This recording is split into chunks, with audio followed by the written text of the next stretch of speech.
mais c'est la règle. C'est en tout cas ce qu'a tenté de faire reconnaître Monsieur Z, dont je vous raconte l'histoire aujourd'hui.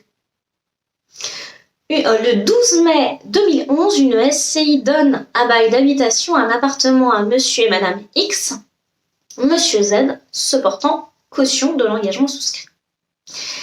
Monsieur et Madame X ne s'acquittant plus du montant du loyer, la SCI les assigne ainsi que Monsieur Z en paiement de la somme de 38 000 €.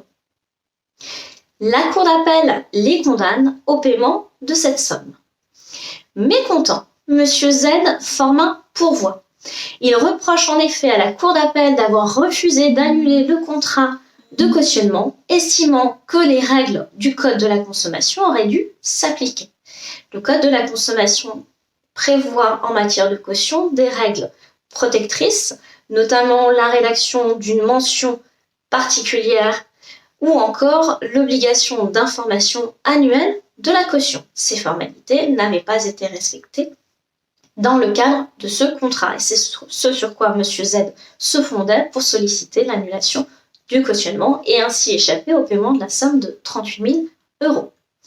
À votre avis, a-t-il obtenu gain de cause devant la Cour de cassation? La réponse est non.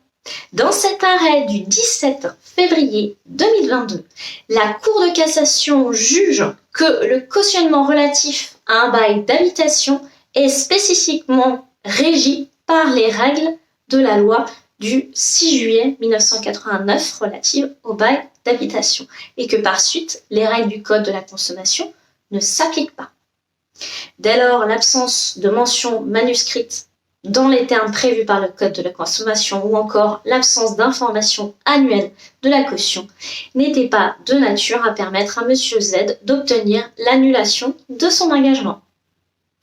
À retenir ainsi, connaître une règle, c'est bien, savoir si elle s'applique, c'est encore mieux.